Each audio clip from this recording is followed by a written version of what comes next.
이재명 민주당 후보가 신년 기자회견을 열고 국력 세계 5위를 목표로 국민소득 5만 달러를 향해 나아가겠다고 밝혔습니다. 부동산 문제에 대해서는 무주택 실소유자와 1주택자 보호를 핵심 목표로 다주택자 양도세 중과 유예와 불합리한 종부세 개편을 강조했습니다. 대선을 2달 앞두고 국민의힘 선대위가 사실상 해체된 가운데 윤석열 후보가 쇄신 작업을 위한 숙고에 들어갔습니다. 김종인 총괄선대위원장은 윤 후보가 오늘 안에 선대위 개편에 대해 거의 다 결정할 것이라고 말했습니다. 최근 지지율 상승세가 뚜렷한 국민의당 안철수 후보는 민생과 정책 관련 일정을 소화하며 보폭을 넓히고 있습니다. 국민의힘 윤석열 후보와의 단일화에 대해서는 거듭 가능성이 없다며 선을 그었습니다. 공익 목적을 위해 설립된 연예인 협동조합 초대 회장이 신상 공개 결정까지 내려진 성범죄자인 것으로 YTN 취재 결과 확인됐습니다. 조합 측은 뒤늦게 회장직 박탈을 검토하고 있습니다. 약 100만 명에 달하는 면역 저하자에게 코로나19 백신 4차 접종을 하는 방안이 검토되고 있습니다. 방역당국은 다른 나라의 상황을 참고해 4차 접종을 검토하고 있으며 시행 여부는 아직 결정되지 않았다고 밝혔습니다. 금융당국의 돈줄 조이기와 대선을 앞둔 관망세 등의 영향으로 지난해 11월 주택 매매 거래량이 크게 준 것으로 나타났습니다. 국토부 조사 결과 한 달 전과 비교해서는 10% 이상 줄었고 1년 전보다는 약 42% 급감한 것으로 나타났습니다. 대선을 60여일 남겨두고 제1야당 국민의힘 선대위 내홍이 심상치 않습니다. 분란을 수습하고 새로운 모습으로 거듭날 수 있을까요? 자, 민주당 선대위 상황까지 더불어민주당 선대위 대변인 현근택 변호사 그리고 국민의힘 선대위 상임공보특보단장 김경진 전 의원 두 분과 짚어보겠습니다. 어서 오십시오. 안녕하세요. 예, 자 오늘 국민의힘 상황부터 좀 봐야 될 것 같은데요.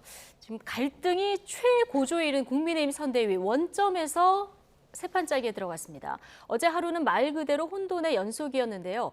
시시각각 급변했던 상황들 박석원 앵커가 먼저 정리해드립니다. 네, 어제 하루 국민의힘 선대위는 그야말로 혼돈의 카오스입니다. 각종 신년 여론조사에서 국민의힘 윤석열 후보의 지지율 하락세가 뚜렷해졌죠. 갈등에 불이 떨어진 김종인 총괄선대위원장, 어제 오전 9시 선대위 회의 직전 선대위 전면 개편이라는 초강수를 던졌습니다. 윤석열 후보, 즉각 공개 일정을 모두 취소하고 여의도 당사로 돌아왔죠.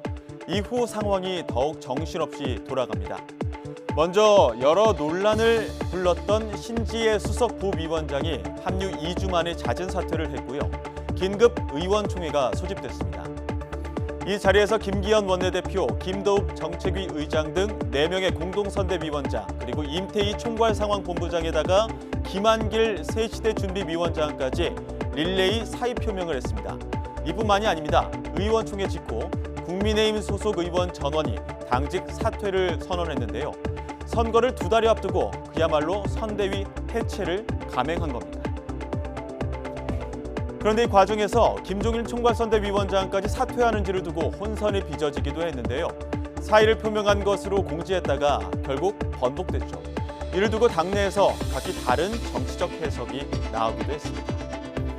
의총에서는 특히 이준석 대표를 향한 비판도 쇄도했다고 하는데요. 공개적으로 사퇴 요구까지 나오면서 이 대표 거취 문제도 당 쇄신 논의의 마지막 변수가 될 수 있다는 관측이 나오고 있습니다. 네, 자 혼돈의 하루 박석원 앵커가 정리를 해줬습니다. 오늘 이제 두 분과 얘기를 나누는데 국민의힘 상황이 좀 상황인 만큼 양해를 해주시면 오늘 김경진 변호사께 조금 질문이 집중될 수 있을 것 같습니다.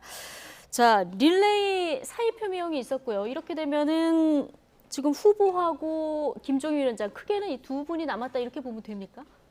그러니까 선대위의 지도부가 지금 사의 표명을 했기 때문에 이제 실무진들은 저 같은 실무진들은 남아서 그대로 실무를 누군가는 실무를 해야 통상 되니까요. 업무는 그대로 진행되고 있고요. 예. 뭐 대변인단, 공보단 또 각 조직단위, 직능단위 그대로 진행이 되고 있고 다만 핵심 지도부가 지금 사의 표명을 했기 때문에 이 지도부 구성과 관련해서 이제 후보와 또 김종인 위원장의 어떻게 보면 의사결정 과정이 남아있다 이렇게 보시면 될 것 같습니다. 아, 그렇군요. 본부장급 이상만. 예. 예. 자, 이 선대위 전면 개편 어제 오전에 김종인 위원장이 전격 발표하면서 시작이 됐는데 네.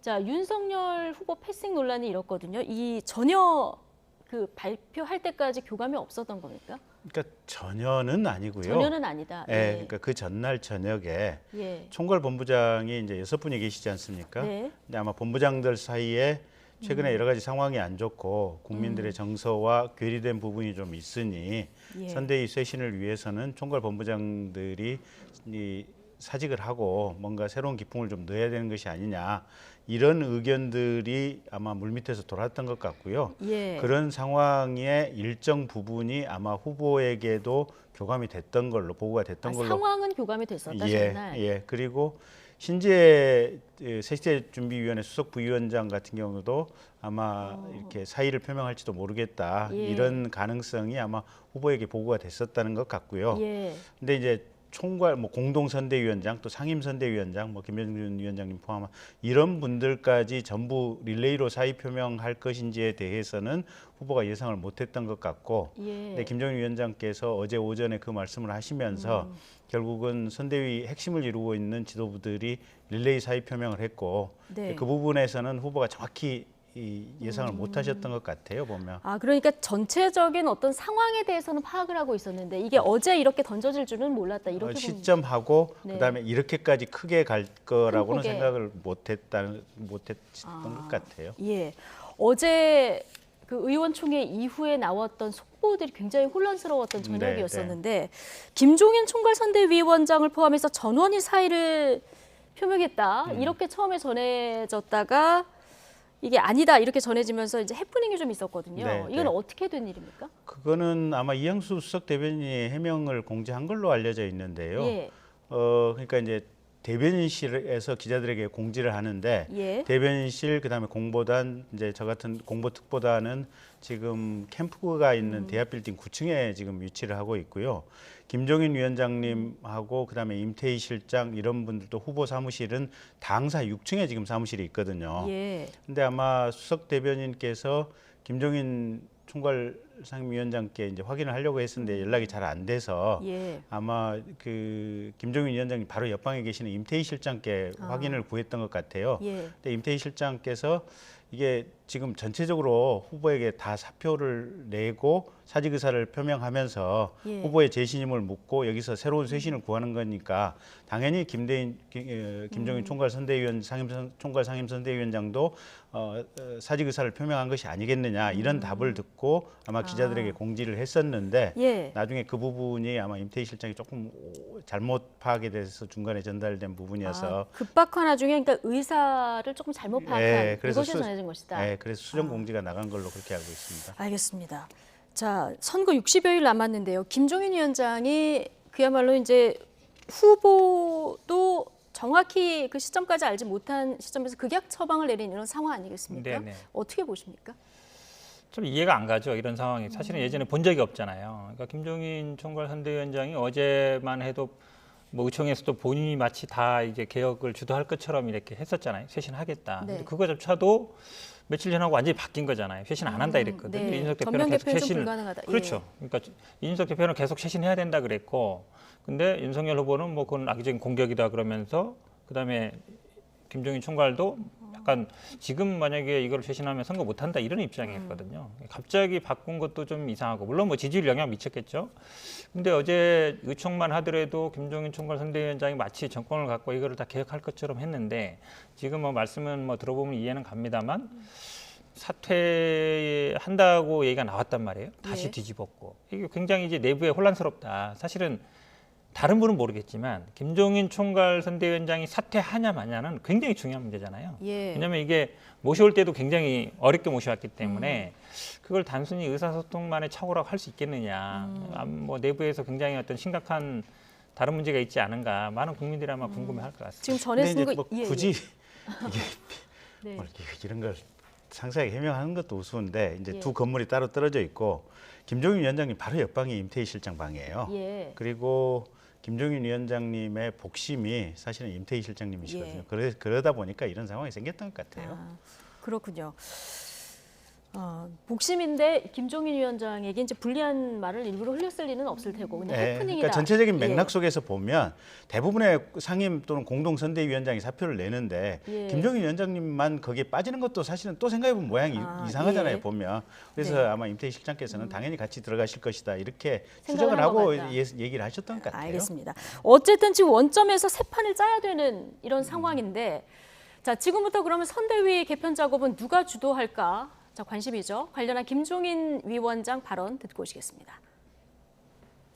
의원이 다른 부분이라는 건 전혀 없고 후보가 어떤 결심을 하느냐를 기다리고 후보한테 전부 다 사의를 표명했다니까 이제 후보가 알아서 결정을 한 거였죠. 어저께 얘기를 했으니까 그거는 바꾸는 거에 대해서는 나도 생각을 똑같이 하고 있는 거죠.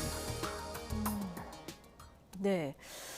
김종인 위원장 오늘 광화문 개인 사무실로 출근했고 윤석열 후보도 지금 오늘 일정 없이 선대위 이제 구상 작업에 들어갔다 이렇게 전해지고 있는 상황인데 김종인 위원장 얘기를 들어보면 윤석열 후보가 오늘 중으로 선대위를 개편할 거다 이렇게 얘기를 했거든요. 자, 그거는 이제 후보 네. 결심과 예. 또 의사결정에 얼마만큼 숙고의 시간이 필요하느냐 이제 이 부분에 따라 달려 있을 거고요. 네. 제가 아는 한 아마 어제 지금 김종인 위원장께서 예. 자신이 생각하는 구상안을 후보께 아마 다 보고를 드린 걸로 알고 있고요. 그 안을 가지고 후보께서 어떤 방식으로 수용하느냐, 그대로 수용하느냐, 혹은 변형이 있느냐 이런 부분 숙고하시지 않을까 싶어요. 예. 그러면 지금 선대위를 새롭게 구성하는 거는 윤석열 후보에게 주도권이 있는 겁니까? 아니 후보가 당연히 대도 후보가 모든 것을 결정하는데 네. 당연히 후보가 결정을 하는 거고 예. 후보 결정을 위한 어떻게 보면 기초 자료로서 안을 예. 초안을 김종인 위원장께서 만들어서 후보에게 넘겼다 이렇게 보시면 될 것 같고요. 이제 김종인 위원장은 어쨌든 우리 사회에서 정치적으로 예. 거물이고 원로고 또 그만한 안목과 지혜가 있는 분 보기 쉽지 않지 않습니까? 예. 그래서 김종인 위원장에 대한 신뢰가 다들 깊으니까 그렇게 초안을 만들어서 뭐 보낸 것 같아요. 신뢰가 많으니까 그 두 분이 의논해서 이제 짤 가능성이 가장 높다 이렇게 보시면 그러니까 어제 이미 예. 이제 보고하고 의논을 예. 했던 걸로 알려져 네. 있고요. 그다음에 이제 최종적으로 후보의 결심 또는 그 안에 대해서 어떻게 보면 변형을 할 것인지 네.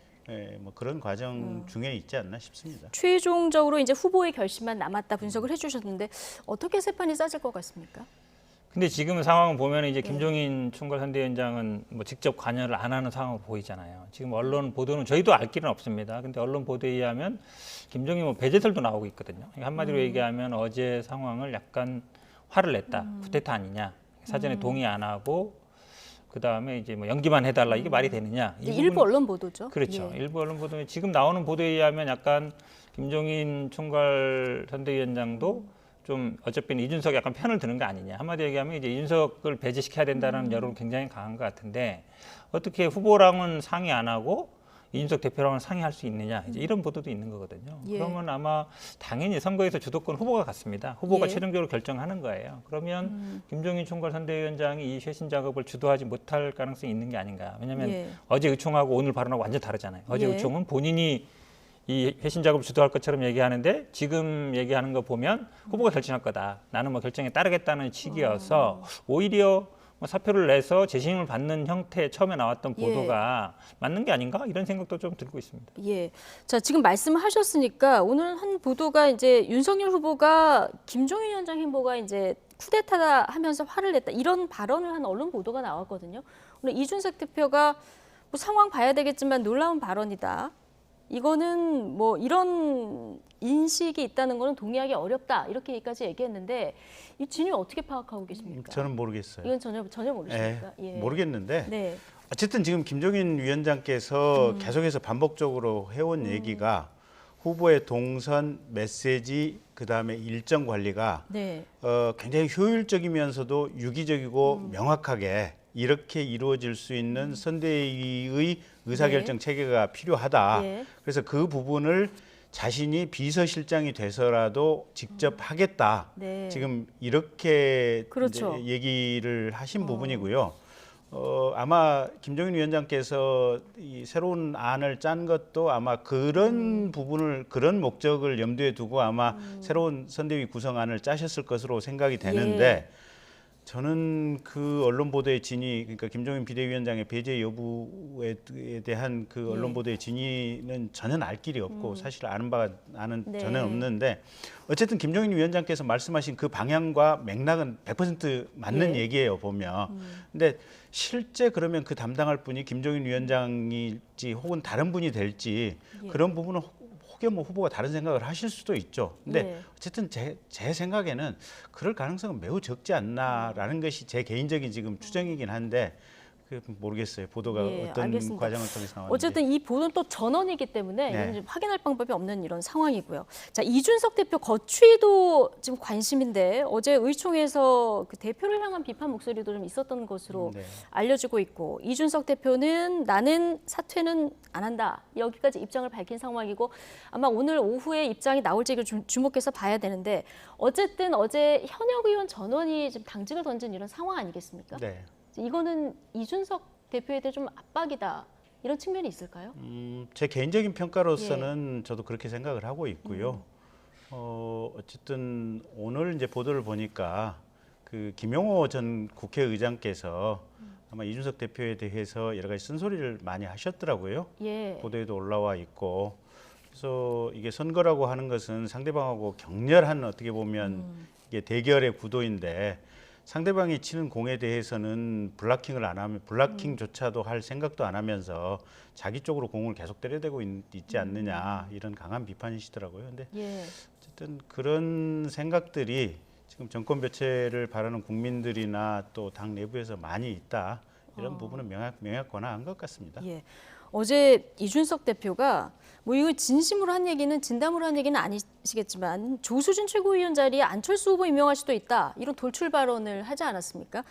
이건 누가 봐도 현실적으로 불가능한 이야기인데 이런 얘기까지 던진 속내 뭐라고 보십니까?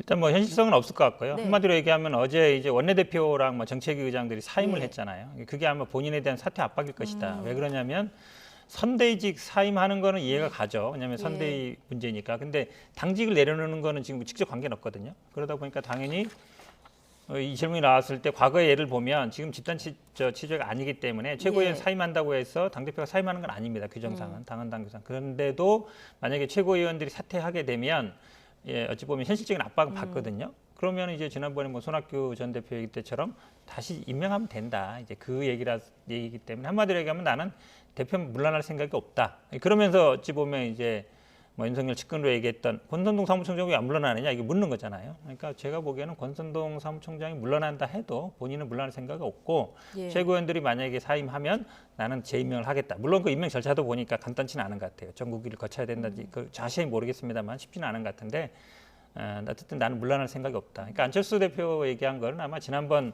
합당할 때 보궐선거 이후에 합당할 때 사실은 비워뒀었거든요. 그때 뭐 안철수 대표 쪽에 사람 임명할 수도 있다 이런 얘기 있었기 때문에 아마 순간적으로 그렇게 얘기한 것 같습니다. 순간적으로 근데 나온 이게 거. 예. 그러니까 이제 민주당이나 이재명 후보를 지지하는 국민들 입장에서 보면 상대편 정당에 있는 당대표 이준석 당대표의 언동에 대해서 굉장히 박수치고 우리 편이다라고 하는 느낌을 받으실 수 있겠지만 어쨌든 정권 교체를 바라는 그런 국민들의 입장에서 보면 최근에 이준석 대표 언동이 굉장히 실망스러운 대목이 분명히 있고요. 어제 그 안철수 대표를 최고위에 이제 뭐 하겠다고 하는 것은 농담이겠죠. 근데 이 엄중한 시기에 그런 식의 농담을 어떻게 보면 또 다른 상대잖아요. 보면 이재명 후보만 상대가 아니고 또 안철수 후보도 역시 또 다른 지금 대통령 후보인데 그런 분에 대해서 뭐 듣기에 따라서는 이게 인신모욕적으로 들릴 수 있는 발언을 공당의 대표께서 하시는 것도 사실은 좀 부적절했다라는 생각도 좀 들고요. 어쨌든 이준석 대표는 스스로 좀 많이 좀 정제의 필요성 그리고 정권 교체를 바라는 어떻게 보면 그 열망의 중심 근처에 본인이 서 있다고 하는 그 위치를 절대 잊어서는 안 될 것 같아요. 어쨌든 뭐 여러 갈래로 좀 갈등이 이어지고는 있습니다만은 위기 의식은 다 공감을 하고 있는 거 아니겠습니까? 그렇죠. 예, 어떻게 이제 선대위가 다시 꾸려질지 좀 지켜봐야 될 것 같은데 현근택 대변인님 어제 이런 중에 추미애 전 장관이 이준석 대표를 세월호 선장 이름도 이준석 아니겠습니까? 그렇죠. 여기에 빗대서 조금 논란이에요. 어떻게 보십니까? 뭐 적절하지 않죠. 예. 사실은 이제 뒤에 아마 그래서 가만히 있으면 뭐 후보도 국민의힘도 가라앉는다 이 표현은 삭제한 것 같은데 예. 제가 보더라도 사실은 뭐 이름이 같기 때문에 뭐 이제 이준석 대표가 이제 그렇게 가만히 있으면 이긴다 이제 이거를 이제 비판하고 싶었던 것 같은데 그거를 이제 비유를 세월호 선장이 이준석이었기 때문에 거기에 비유한 건 제가 봐도 사실 적절치 않죠. 그 네. 사고가 어떻게 됐는지 전 국민이 다 알고 있고 그거에 대해서 물론 잘못했죠. 그때 당시에도 선장이라면 잘못한 건 있지만 이거를 정치적으로 표현하는 건 제가 봐도 적절하지 않은 것 같고 그래서 아마 뒤에 부분은 좀 삭제를 한 것 뒤에 같습니다. 부분을 삭제한 것 같다. 네. 어떻게 보십니까?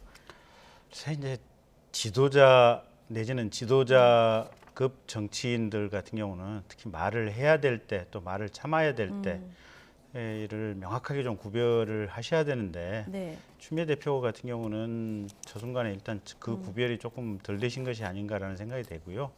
말을 한다고 하더라도 적절한 언어와 적절한 비유를 네. 하셔야 되는데 저 경우에는 사실은 아직도 유가족들 마음속에 얼마만큼 대못이 박혀 있겠습니까? 예. 전 국민의 마음속에 여전히 못이 살아있는데 많이 부적절하다고밖에 볼 수가 없습니다. 예, 두 분 다 부적절하다. 자, 이렇게 얘기를 해주셨고요. 어쨌든 이제 선대위 쇄신을 통해서 윤석열 후보 지지율 지금 많이 떨어져 있는데 이것도 극복을 할지 좀 지켜보도록 하고요. 자, 민주당으로 가보겠습니다. 자, 이재명 민주당 후보는 좀 정책 행보, 특히 경제 행보를 네. 계속하고 있는 이런 상황인데 좀 원팀 행보에 좀 힘이 실리는 이런 모습입니다. 정세균 전 총리와 조금 전에 같이 했고요. 내일은 이낙연 전 대표하고 광주로 간다고 네네. 해서요. 예. 기본적으로 뭐 저희들은 이게 비교가 되고 있죠. 당 네. 대표 송영길 대표와 관계와도 어쨌든 잘 되고 있고 그 다음에 경쟁을 했던 지금 뭐 이낙연 후보라든지 정세균 후보도 같이 하고 있는 거거든요.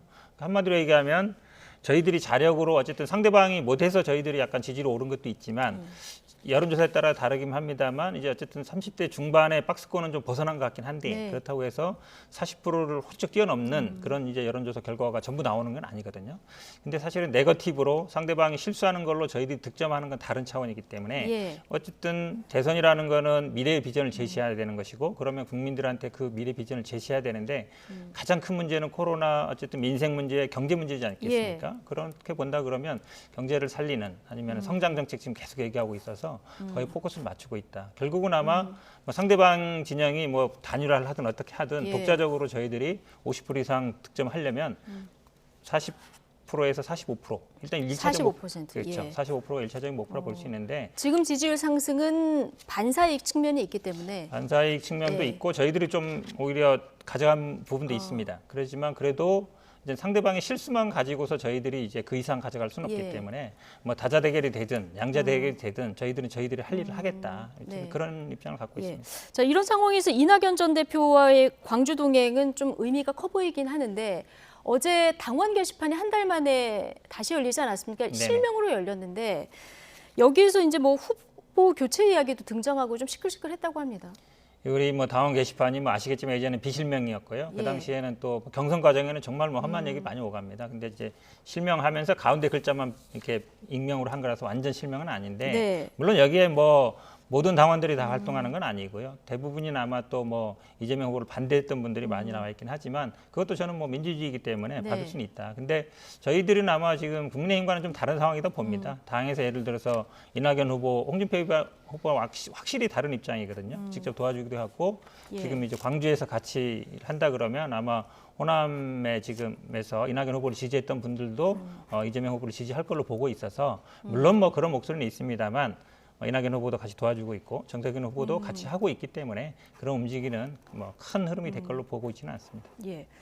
지금 홍준표 후보 얘기를 하셨는데 홍준표 후보는 앞으로 이제 선대위 개편 상황에 따라 좀 적극적으로 참여할 그런 가능성도 있을까요? 잘 모르겠네요. 그건 홍준표 예, 후보님을 제가 좀 직접 어려운 한번 질문만 드리나요? 예. 직접 한번 인터뷰를 한번 해보시죠. 근데 저희도 안 그래도 좀 시도하고 있는 예, 상황인데요. 예. 근데 예. 지금까지 본인이 선거 이후에 물론 이제 한 40일 전쯤에 후보와 홍준표 후보가 저녁 식사 같이 했고 아마 많은 말씀을 나눴던 것 같아요. 네. 그리고 그 이전에도 후보께서 홍준표 후보 아마 전화도 많이 드렸고 뭐 그런 상황인 것 같은데 어쨌든 이준석 대표와 지금 홍준표 후보가 당내 후보 선출 이후에 취하는 입장이나 자세, 언동이 유사한 측면들이 많죠. 그러니까 어쨌든 자당의 후보에 대해서 지속적으로 공격적인 메시지를 대외적으로 내고 네. 있다. 이 점은 공통점인 것 같고. 이준석 대표가 좀 이런 부분이 공통점이다. 예. 그래서 그 부분이 과연 쉽게 변할 수 있을지 그거는 잘 모르겠어요. 알겠습니다.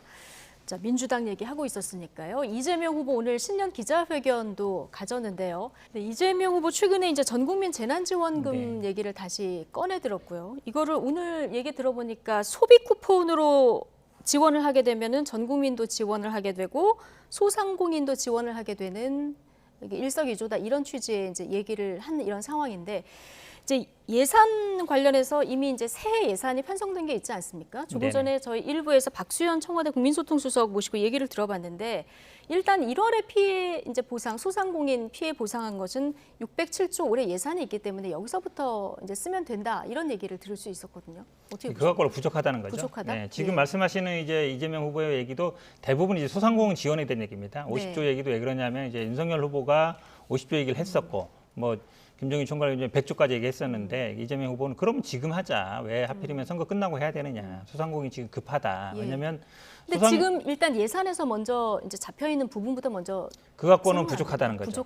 부족하기 예. 때문에 사실은 이제 추가로 하자는 것이고 이 50조 얘기는 소상공인 지원에 대한 얘기입니다. 이 손실보상금에 대한 얘기는 만약에 이제 추경을 편성한다 그러면 예를 들어서 여야 합의라든지 아니면 정부와 얘기라든지 그때 가서 만약에 그럼 코로나로 인한 피해는 소상공인만 보는 건 아니거든요. 그렇다 본다 그러면 추가적으로 할 수 있는 게 아니냐. 지금 얘기하는 소비 쿠폰은 계속 그렇게 해왔던 거예요. 결국은 그게 소상공인한테 도움이 됩니다. 왜냐하면 그 지역에서 기간을 정해놓고 쓰기 때문에 뭐 슈퍼라든지 뭐 식당이라든지 쓰는 거 아닙니까? 그러면 일석이조 아니냐 하는 거지만 지금 방점은 어쨌든 소상공인 지원 우선.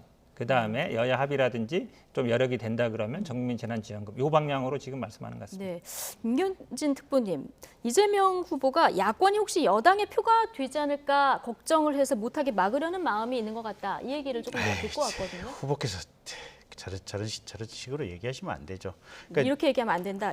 윤석열 후보가 일단 소상공인 50조 지원은 윤석열 후보가 먼저 얘기를 했던 부분이고 윤석열 후보의 일관된 입장은 어차피 예산이라고 하는 것이 행정부, 그러니까 기재부에서 편성을 해서 이게 국회로 넘어오면 국회에서 심의를 해서 의결을 통해서 통과를 시키면 예산이 확정이 되는 거잖아요. 그럼 예산 편성은 행정부, 예산에 대한 심의, 의결, 통과는 국회 이렇게 나눠져 있잖아요. 그러면 윤석열 후보 입장은 자 그러면 정부 여당이 지금 사실상 한 몸이니 정부에서 예산 편성을 해가지고 국회에 넘어오면 이 50조 소상공인 지원에 대해서 우리 야당에서도 윤석열 후보도 전폭적으로 지지하고 통과시키도록 하겠다. 지금 이런 입장을 누차 밝혔기 때문에 무슨 이재명 후보께서 저게 뭐 무슨 표 어쩌고 하시는 말씀은 지금 상황에 정확히 맞는 말씀은 아니다. 한마디 좀 반박을 하면요. 사실은 뭐 맞습니다. 지금 예산 편성은 당연히 정부에 있고 심의 의결을 국회 하는 게 맞는데 보통은 이제 근데 추경 같은 경우는 여야 합의로 먼저 어느 정도 만들고 왜냐면 지금 정부나 지금 문재인 정부는 임기 말이기 때문에 뭐 추경 편성이라든지 이거에 대해서 크게 사실 어찌 보면 적극적이지 않을 수 있거든요. 말씀처럼 아까 박수현 수석 얘기처럼 예산 있는 거 먼저 쓰자라고 얘기할 수 있는데 사실은 지금 여당이나 야당인 경우는 또 선거 앞두고 있는 면도 있지만 소상공인 이번에 이 방역을 좀 더 엄하게 하고 있잖아요. 오미크론 때문에 이게 있다 그러면 사실은 현장에서는 그런 목소리가 있는 겁니다. 그러면 아마 윤석열 후보가 이거를 얘기한 이유도 있는 거예요. 그럼 당연히 여야 합의를 어느 정도 한다 그러면 정부 입장에서도 예산을 짤 명분이 생기는 거거든요. 그렇게 본다 그러면 왜 이거를 굳이 선거 끝나고 할 필요 있느냐. 지금 당장 여야 합의로 오히려 국회에서 합의하고 그다음에 정부 보고 그 추경 예산을 짜라라고 얘기할 수도 있는 거 아니냐 이렇게 얘기하는 겁니다. 지금 얘기 나온 것 중에 이제 예산 편성 권한 이거 가지고 이재명 후보가 얼마 전 한 인터뷰에서 기재부가 지금 예산 편성 권한을 갖고 있지 않습니까? 이거를 띄어서 청와대 직속이나 총리실 직속으로 바꿀 필요가 있다 이렇게 얘기를 했거든요. 어떻게 보십니까? 거의 뭐 나라를 들어먹자는 얘기죠. 그렇게까지 보십니까? 그러니까 지난번에 이재명 후보가 최초의 기본소득 얘기를 했었잖아요. 민주당 당내 경선할 때도 이건 포퓰리즘의 극치다. 사실은 이번에 징계받고 있는 민주당 그 제주대 이상희 교수 같은 경우도 이재명 후보 얘기처럼 기본소득 한 달에 8만 원씩을 주게 되면 나머지 복지 정책이라든지 국가가 여러 가지 사회 안전망 구성을 위해서 필요한 사실상의 사업은 단 하나도 못하게 된다. 이거는 국가를 망치는 얘기다라고 이상희 교수가 주장을 했다가 사실은 징계까지 받게 된 상황이잖아요. 그래서 지금 이 당내 경선 토론 과정을 거치면서 이재명 후보가 그러면 기본소득 안 하겠다, 유보하겠다 이런 식으로 지금 입장을 네. 바꿔버린 거 아니겠어요. 근데 이게 기재부의 예산 편성이 그러니까 청와대 사실은 뭐 같은 행정부 안에서 기재부로 약간 분리되어 있는 상황 속에서도 지금 이런 이재명 후보의 이런 포퓰리즘 리스크가 있다고 지적하는 상황인데 이 예산 편성권을 청와대로 가지고 가서 직접 행사를 한다?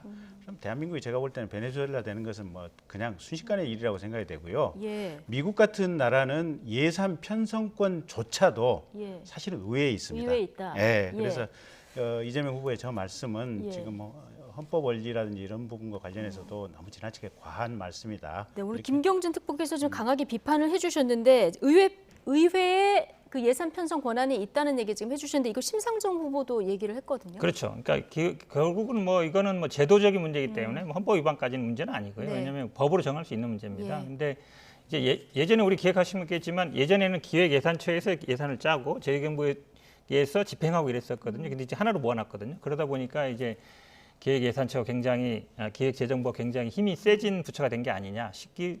근데 사실은 지금 말씀하시지만 청와대에 있든 총리실 밑에 있든 나중에 결국은 국회 심의를 받게 돼 있습니다. 국회 심의 받으면 여야 심의를 받는 거거든요. 그래서 저는 오히려 국회에서 예산 미국처럼 짜고 심의하는 건 우리나라 구조는 좀 안 맞는 것 같아요. 우리나라 구조는 기본적으로 행정부와 입법부가 좀 분리되어 있는 상황이기 때문에 일단 예산 편성은 행정부에서 하는 게 맞고 그다음에 심의는 이제 국회에서 하는 게 맞기 때문에 국회에서 다 갖고 오는 건 제가 보기엔 현실성이 좀 없어 보입니다. 예, 알겠습니다. 자, 60여일 남은 대선 주요 이슈들 오늘 민주당 선대위 대변인 현근택 변호사 그리고 국민의힘 선대위 상임공보 특보단장 김경진 전 의원 두 분과 짚어봤습니다. 오늘 여기까지 듣겠습니다. 고맙습니다.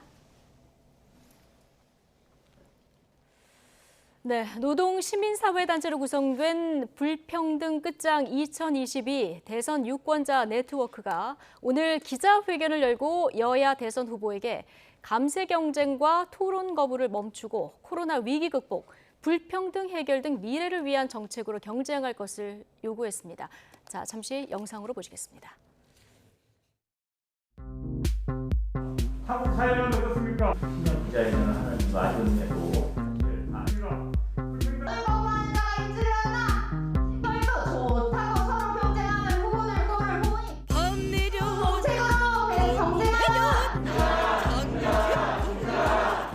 후보자가 직접 토론을 참여하는 토론은 아직도 감감무소식입니다. 코로나 대응 의료 대응 체계 최소한의 기전과 가치는 공유를 해야 국민들이 이 코로나 위기를 이 사람은 이 정부는 이런 식으로 극복을 할 것이다라는 점을 아마 인식을 했을 텐데 언론에서 다 찾고 있지 않습니까? 정책 문답을 하겠다는데 응하지 않고 있습니다. 시민사회단체들이 질의하는 것에 대해서도 일절 문답입니다. 유권자들의 검증을 회피하고 있습니다.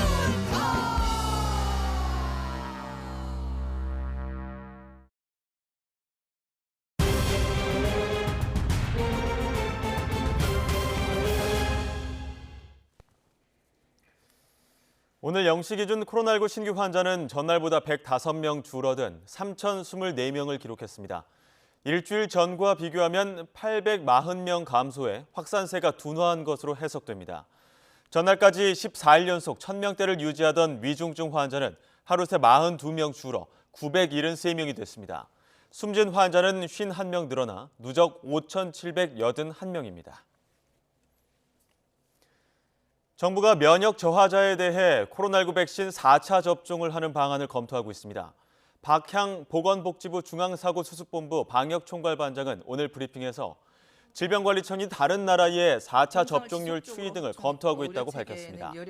또 4차 접종 추진 여부 등은 예방접종위원회를 통해 논의할 예정이라고 덧붙였습니다. 면역 저하자는 급성, 만성 백혈병, 림프종, 다발성 골수종, 암, 장기 이식 등의 환자를 말하며 약 100만 명에 달합니다. 이스라엘에 이어 브라질에서도 코로나19와 독감 바이러스에 동시에 감염되는 이른바 플루로나 사례가 잇따르고 있습니다. 세계 주에서 감염 사례가 나왔는데 생후 1년 된 영아부터 성인까지 지금까지만 6명이 확인됐습니다. 김원배 기자가 보도합니다. 브라질 북동부 세아라주 당국은 현지 시간 3일 발표한 보고서를 통해 코로나19와 A형 독감 바이러스에 동시에 감염된 이른바 플루로나 사례 3명이 확인됐다고 밝혔습니다. 주도 포르탈레자에 사는 생후 1년 된 아기 2명과 50대 남성 1명입니다. 두 아기는 입원했다 상태가 악화하지 않아 퇴원했고 50대 남성은 증상이 가벼워 입원하지 않았다고 전했습니다. 남동부 리우데자네이루 주에서도 16살 소년이 코로나19와 A형 독감 바이러스 양성 판정을 받았습니다. 이 소년은 지난주부터 감기 증상을 보이기 시작했으며 이번 주 의료시설 2곳에서 검사를 받은 결과 플루로나 감염 사실이 확인됐습니다. 운동선수인 이 소년은 코로나19와 독감 백신을 모두 맞았으며 증상은 비교적 가벼운 것으로 알려졌습니다. 리우데자네이루 당국은 코로나19와 독감에 동시 감염된 환자가 1명 더 있다고 밝혔으나 신원과 건강 상태는 공개하지 않았습니다. 상파울루에서도 한 언론인이 지난달 말 검사에서 코로나19와 독감 양성 판정을 받았으며 현재 자가격리 상태입니다. 앞서 이스라엘에서 코로나19 백신을 맞지 않은 임산부의 플루로나 감염이 보고됐습니다. 코로나와 독감에 동시 감염된 세계 첫 사례로 알려졌지만 지난해 초 미국에서도 비슷한 보고가 있었던 것으로 전해졌습니다. 한편 다비드 초케우앙카 볼리비아 부통령이 뒤늦게 코로나19 백신 1차 접종을 했습니다. 원주민 후손으로 전통의학을 신뢰한다며 코로나 백신을 맞지 않았음을 시인해 논란이 되어왔습니다. YTN 김원배입니다.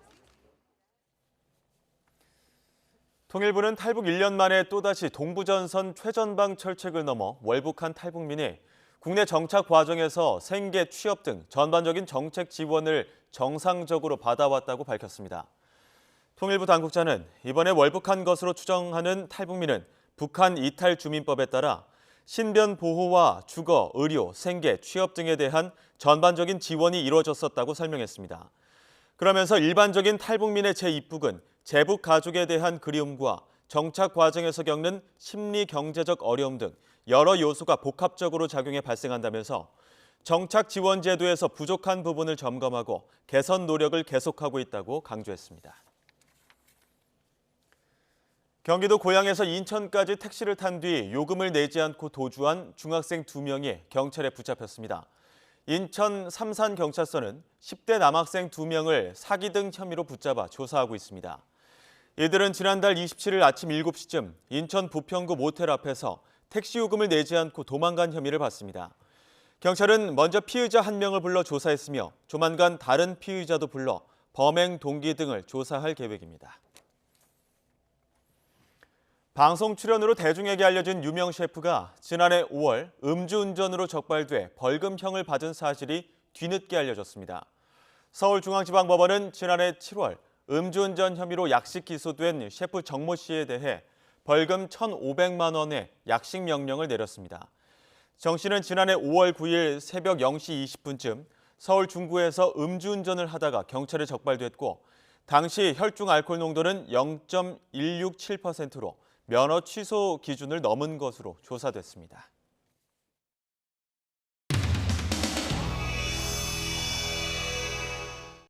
계단이 있습니다. 계단이 있어요. 계단. 선생님, 선대 대표 전격 발표하셨는데 혹시 어떤 입장이세요? 잠깐만요. 이번이 지지율 하락도 영향을 미쳤습니까? 미안합니다.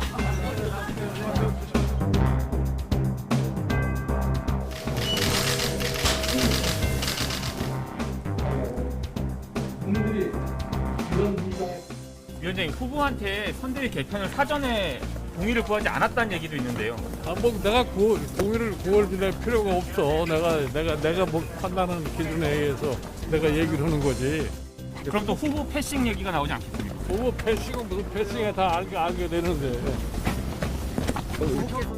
확고하게 우리 마음속에 새겨져야 되지 않을까라는 생각합니다. 우리 모두가 완전히 쇄신해서 겸허하고 낮은 자세로 새로운 출발하겠다는 각오를 가져야 되겠다. 남 탓할 일이 아니고 바로 내 잘못이다, 내 탓이다 라고 저는 생각하고 원내대표인 저부터 쇄신에 앞장서겠다는 마음을 먹었습니다.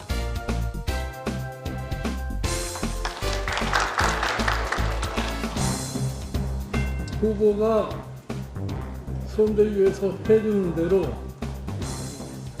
연기만 잘할 것 같으면은 선거는 승리를 할 수 있다고 저는 늘 얘기를 합니다. 그 선대위가 해주는 대로 후보는 연기만 하라고 하면 후보가 아바타도 아니고 그게 좀 유약한 이미지가 되지 않을까요? 유약한 이미지가 아니라 여러분들 그동안에 후보가 얘기를 해가지고 뭐 말 실수해가지고서 이러고 저러고 말이 있는데 그런 걸 바로잡으려면 다른 방법이 없잖아.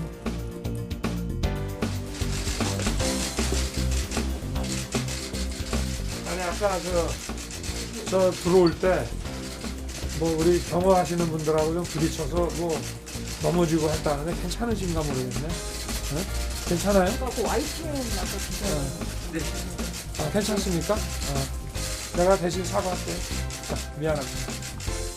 많은 분들이 또 걱정하시는 거는 뭐 오롯이 후보인 제 탓이고 제가 부족한 것이고 그래서 국민께 제가 그 부분에 대해서는 정말 좀 깊이 좀 사과도 드리고 이렇게 하고 있습니다.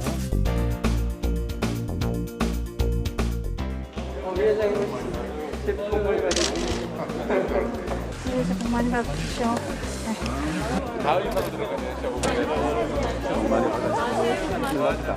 새표 많이 받읍시다. 새표 많이 받읍시다. 새표 많이 받읍시다. 하늘은 쾌청하지만 여전히 찬바람이 불며 쌀쌀한 날씨가 이어지고 있습니다. 절기상 소환인 내일 아침은 오늘보다 공기가 더 차갑겠습니다. 내일 서울 아침 기온은 영하 7도로 오늘보다 2도가량 낮겠고요. 낮 기온은 영상 3도까지 올라서 낮과 아침 간의 기온차가 크게 벌어지겠습니다. 맑은 날씨 속 대기는 점점 더 건조해지고 있습니다. 서울 등 수도권과 동쪽 지역을 중심으로 건조특보가 발효 중입니다. 화재 예방에 신경 쓰시기 바랍니다. 내일 내륙은 대체로 구름만 많겠습니다. 다만 오전부터 제주도는 비나 눈이 내리겠는데요. 제주 산간에는 최고 20cm의 많은 눈이 내려 쌓이겠습니다. 내일 아침도 한파특보가 내려진 경기 북부와 강원, 경북 북동 산간에는 영하 10도 안팎의 추위가 이어집니다. 내일 서울과 대전의 아침 기온은 영하 7도, 대구는 영하 5도로 예상됩니다. 낮 기온은 서울이 3도, 광주와 대구 6도로 오늘과 비슷하거나 조금 높겠습니다. 당분간 이맘때 겨울 날씨를 보이는 가운데 대체로 맑은 날씨가 이어질 전망입니다. 날씨였습니다. 화요일 더 뉴스 여기서 마치겠습니다. 잠시 후 뉴스큐가 이어집니다. 시청해주신 여러분 고맙습니다.